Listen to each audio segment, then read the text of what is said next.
My name is Ivana Tatarova, and the presentation which I will be holding should be originally held by Patrick Navard, which is head of the governing board of European Polysaccharide Network of Excellence, which you can see on the slide, which is abbreviated by EPNOE. So I will try to do my best to hold this presentation instead of Patrick.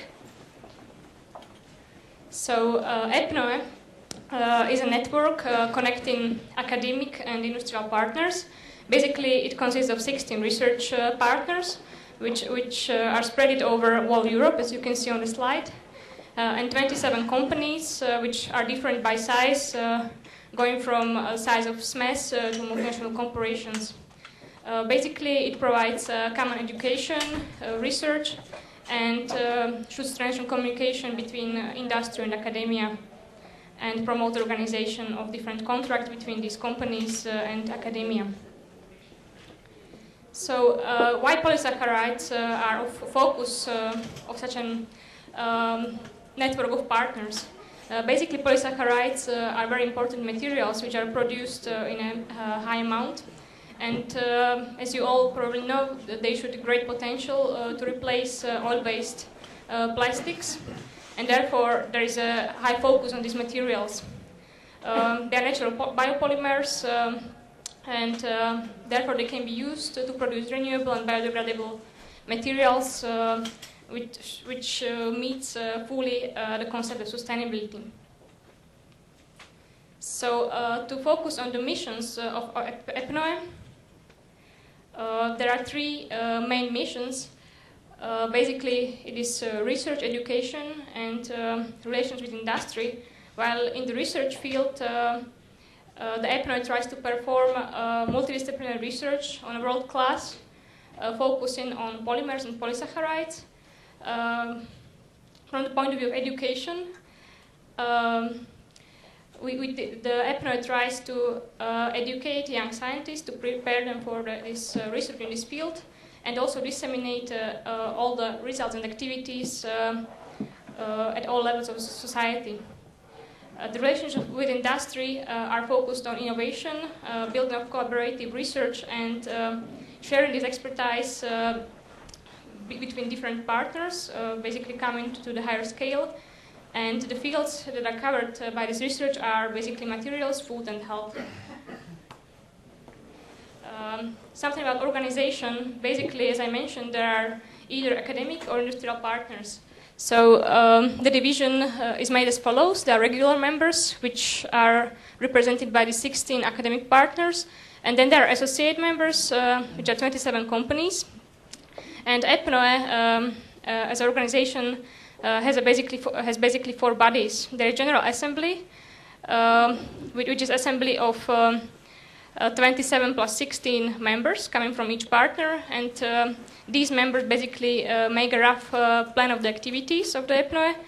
Then there is governing board, mostly composed of these academic partners, which make more detailed activity plan. And of course, there is some management body called executive board and financial supervisory board, which is responsible for financial issues. On the next slide, you can see all the partners from academia listed.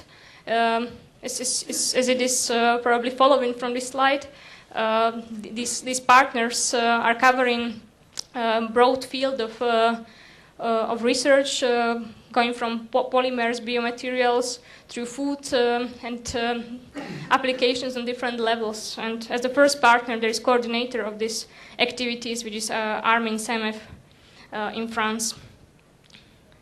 There are also 27 companies involved, as I mentioned, and you can find also very variable companies. And within the list, there are many very known and huge corporations in this list where we are cooperating with these companies. A little bit about management.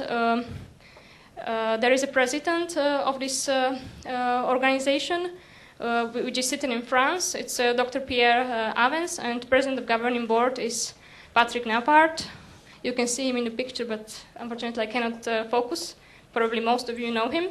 Then there is one vice president responsible for research, which is Professor Karin Stana-Kleinšek from University of Maribor in Slovenia, and vice president for education, which is Professor Pedro Fardim from Abo Academy in Finland. Here we have some kind of overview about organization activities of EPNOE. Basically, as I mentioned, EPNOE consists of 4 bodies, which is management, business and industrial club, research, education.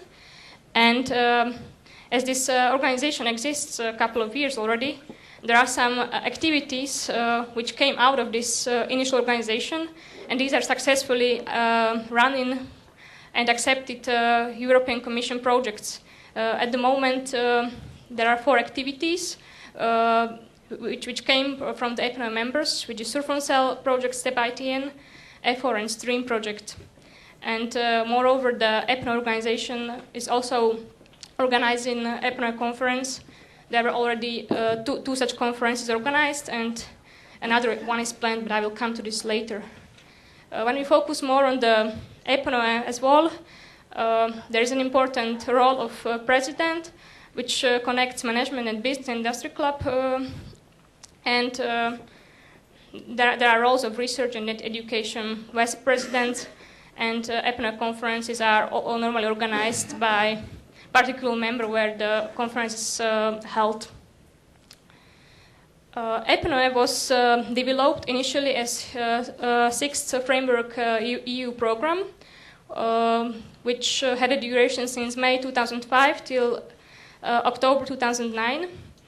And as this cooperation was very successful, the structure was a little bit changed, and nowadays EPNOE exists as association of these partners, which is non-profit institution, and it was created in December 2007. Basically, there is no staff which is paid by EPNOE, because EPNOE is just association, and it utilizes academic or research members which are employed at universities or university institutions. It has therefore there's no research contract, and its missions are to improve the contact and provide more cooperation and support this research between academia and industry. There are basically 2 documents of this organization: its statute and association rules. And as this story is quite successful, EPNO is organized to have a lasting character. What are the difficulties which were faced? Basically, there were 2 years negotiation for this European project, and also building of association was not an easy task, but it was finally successfully built, and it's still working quite well.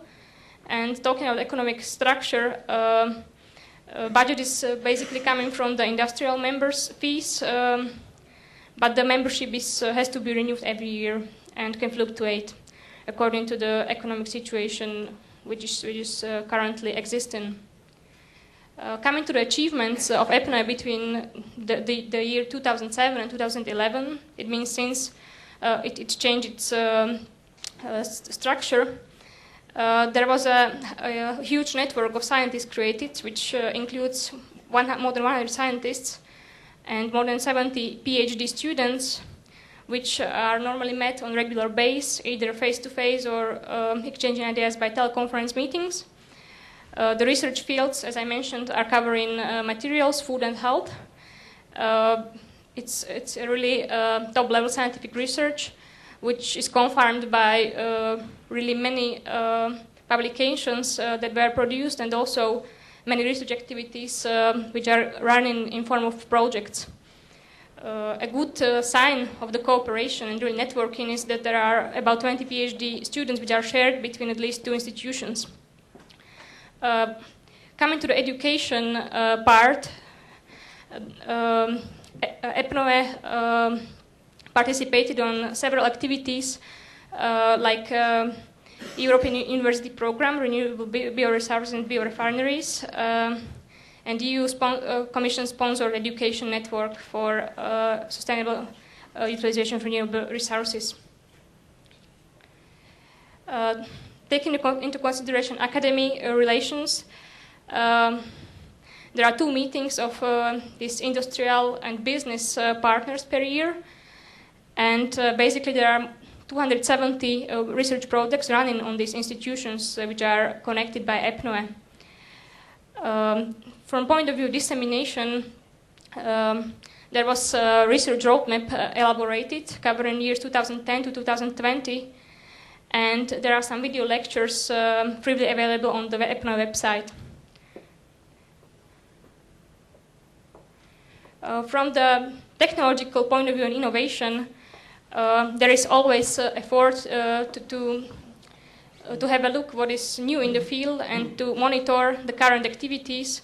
And for that purpose, there is always literature survey done and available for the EPNO members on the webpage. And also translation of local contributions from different countries.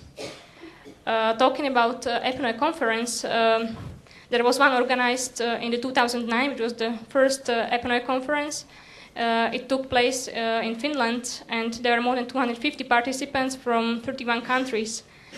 In 2011, there were 240 participants from 30 countries and 4 continents. And to the next conference, I will come later. On this illustration, you can see how the cooperation looked like before the EPNO was initiated. So you see there were some cooperations, some of them were bilateral, some of them were including more partners, but it wasn't that huge. And this picture shows the cooperation after the EPNO was initiated. And you can see that the dots represent 4 successful running EU projects financed by European Union. While the coordinators are Uni Graz, Uni Innsbruck, Petropol Institute in Romania, and VTT in Finland. So, coming to the forthcoming activities, there is EPNOE book in preparation, which should be published by Springer in 2012. There is EPNO industrial meeting planned, which should take place in Erfurt, Messe, in Germany, in September 2012. It means less than 1 year. And EPNOE, third EPNOE conference taking place in 2013 in France should involve more than 600 participants and will be co-organized with the help of American Chemical Society. There is also a new European project, EPNOE CSA, that should be running soon, since 2012 till 2014, where the objectives are to expand activities of this network more towards health and food, extend industry participation, and use more social networks. This is then how the organization will look like after application of this project. And I think that was all that was prepared. I hope you can have a look on the website in case you have interest. Thank you very much.